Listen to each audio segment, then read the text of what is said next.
Hi friends, welcome to SL videos. ఈరోజు నేను చూపించబోయే రెసిపీ బెండకాయ పల్లి ఫ్రై. చాలా టేస్టీగా ఉండే బెండకాయ పల్లి ఫ్రై ఎలా చేయాలో చూద్దాం. ఫస్ట్ మంచి బెండకాయలు, లేత బెండకాయలు ఇలా కట్ చేసుకోవాలి. ఇలా తీసుకున్నానండి బెండకాయలు. నెక్స్ట్ పల్లీలు కూడా చక్కగా ఫ్రై చేసుకోవాలి. మనం ఫస్ట్ ప్యాన్ పెట్టుకున్నానండి. స్టవ్ ఆన్ చేసుకోవాలి. ప్యాన్ పెట్టుకొని తగినంత ఆయిల్ వేసుకోవాలి. 2 to 3 టేబుల్ స్పూన్స్ పడుతుంది. 2 టేబుల్ స్పూన్స్ సరిపోతాయి ఆ బెండకాయలకి. వేసుకుని నెక్స్ట్ పల్లీలు ఫ్రై చేసుకోవాలి. మనకి ఎక్కువ కావాలంటే ఎక్కువ, తక్కువ కావాలంటే తక్కువ ఫ్రై చేసుకోవాలి.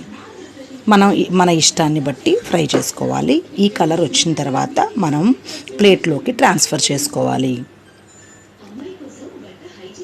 ఇలా ఫ్రై అవుతున్నాయి కదండి, అప్పుడు మనం సిమ్లోనే పెట్టుకోవాలి. వాటిని ప్లేట్లోకి తీసుకుందాం. ఇలా ఫ్రై అవ్వాలి. ఈ కలర్ వస్తే ప్లేట్లోకి తీసుకోవాలి. నెక్స్ట్ పోపు దినుసులు వేసుకుందాము. ఫస్ట్ వెల్లుల్లి రెబ్బలు వేసుకోవాలి. క్రష్ చేసుకొని వెల్లుల్లి రెబ్బలు వేసుకొని ఫ్రై చేయాలి. ఈ ఫ్రై చేసినప్పుడు అన్నీ కూడా సిమ్లోనే పెట్టుకోవాలి. సిమ్లో పెట్టుకొని ఫ్రై చేసుకోవాలి ఈ పోపు దినుసులు, లేకపోతే మాడిపోతాయి. తర్వాత వెల్లుల్లి రెబ్బలు అయిన తర్వాత మిరప్పప్పు, పచ్చిశనగపప్పు, ఆవాలు, జీలకర్ర వేసి మళ్ళీ ఫ్రై చేసుకోవాలి. అవి కూడా మిక్స్ అయ్యి అలా ఫ్రై అవుతూ ఉన్నప్పుడు ఎప్పుడూ కూడా మనం సిమ్లోనే ఉంచుకోవాలి. హై ఫ్లేమ్లో పెట్టకూడదు.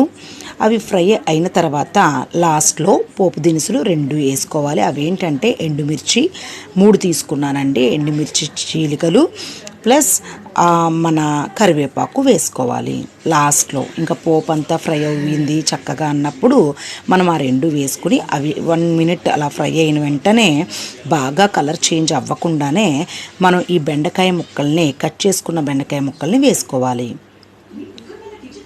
వేసుకుని మిక్స్ చేసుకుంటూ మనం గరిటెతో తిప్పుకొని దాంట్లో కొంచెం పసుపు కూడా వేసుకోవాలి.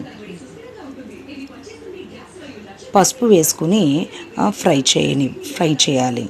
ఇలా సిమ్లో పెట్టుకుని ఫ్రై చేసుకోవాలి. పసుపు వేసానండి. తర్వాత మనం సాల్ట్ కూడా వేసుకోవాలి. ఇలాగా మనము అన్నీ మిక్స్ చేసుకుంటే ఈవెన్గా ఫ్రై అవుతాయి.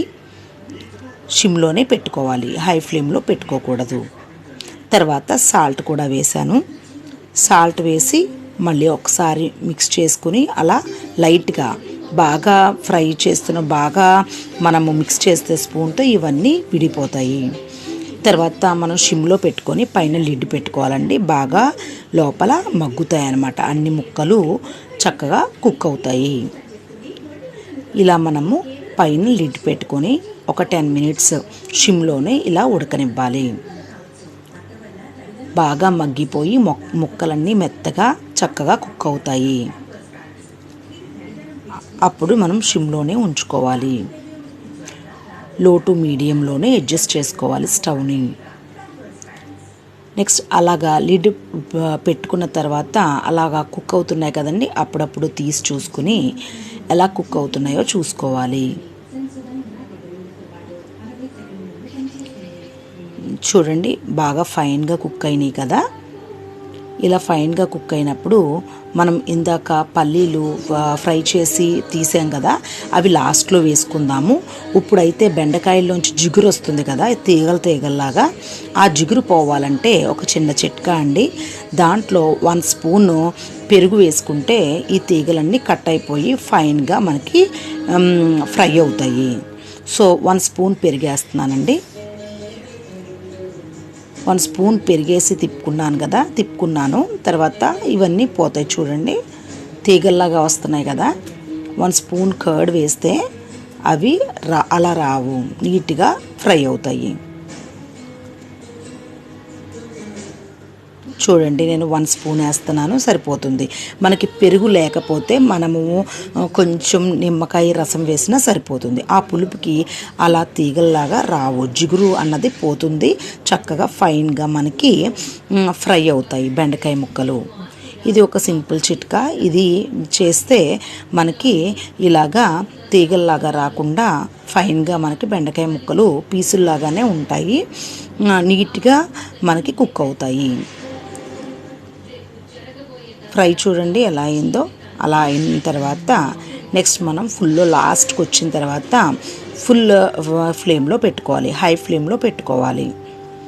పెట్టుకున్న తర్వాత మనం మళ్ళీ పల్లీలు ఇందాక తీసాం కదా, వాటిని దీనిలోకి యాడ్ చేసుకోవాలి.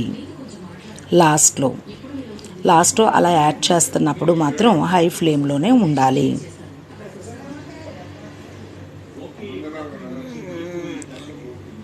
చూడండి బాగా కుక్ అయింది కదా. ఇప్పుడు మనం పల్లీలు కూడా వేసుకుందాము. అంత ఎక్కువగా మిక్స్ చేయొద్దు, ఎక్కువగా మిక్స్ చేస్తే మళ్ళీ విడిపోతాయి. ఇలా అంతా కుక్ అయింది కదా. కుక్ అయిన తర్వాత దాంట్లో పల్లీలు వేసుకోవాలి. బాగా కుక్ అయిందండి. సో నేను ఇంకా ఆఫ్ చేసేసుకుంటున్నాను. మనం టర్న్ ఆఫ్ చేసేసుకుంటే నెక్స్ట్ పల్లీలు యాడ్ చేసుకోవచ్చు. మనము మొత్తం టర్న్ ఆఫ్ చేసేసుకున్న తర్వాత అయినా మనం పల్లీ వేసుకోవచ్చు, సర్వింగ్ బౌల్లోకి తీసిన తర్వాత కూడా. చూడండి ఎలా అయిందో. ఇలా అయింది అంటే మనకి అయిపోయినట్టే, కంప్లీట్ అయిపోయినట్టే. ఇంకా మనం టర్న్ ఆఫ్ చేసేసుకోవచ్చు. నెక్స్ట్ పల్లీలు లాస్ట్లో అలాగ పైన గార్నిషింగ్ చేసుకోవచ్చు. తర్వాత ఇంకా సర్వింగ్ బౌల్లోకి తీసేసుకుందామండి. సర్వింగ్ బౌల్లోకి తీసుకుందాము. చూడండి ఎలా అయిందో.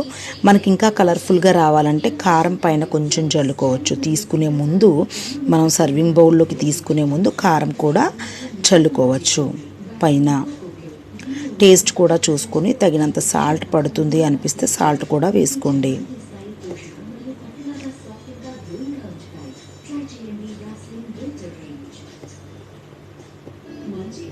అయిపోయిందండి. టర్న్ ఆఫ్ చేసేసుకున్నాను. ఇంకా సర్వింగ్ బౌల్లోకి తీసుకోవడమే. కారం కూడా చల్లుకున్నాను, అది కలర్ఫుల్గా కనిపిస్తుందని, లేకుంటే అవసరం లేదు. కొంచెం స్పైసీగా ఇష్టపడే వాళ్ళు కారం చల్లుకొని తీసుకుంటే బాగుంటుంది. అంతేనండి, బెండకాయ పల్లీ ఫ్రై రెడీ అయిపోయింది. చూడండి ఎలా ఉందో. ఇది మనకి కాంబినేషన్ డిష్. మనకి పప్పు టమాటా, పప్పు మామిడికాయ వీటిలోకైనా ఇది మ్యాచ్ అయ్యే డిష్. చాలా బాగుంది కదా. ఇలాగా పల్లీలు ఎక్కువ వేసుకోవడానికి ఇష్టపడే వాళ్ళు వేసుకోవచ్చు, లేదంటే పల్లీ లేకుండా. ఈ వీడియో మీకు నచ్చినట్లయితే లైక్ చేయండి, షేర్ చేయండి, సబ్స్క్రైబ్ చేసుకోండి. పక్కన బెల్ ఐకాన్ని క్లిక్ చేయండి, ఆల్ ఆప్షన్ కూడా క్లిక్ చేయండి. మా ఫర్దర్ నోటిఫికేషన్స్ మీకు వస్తాయి. Thank you.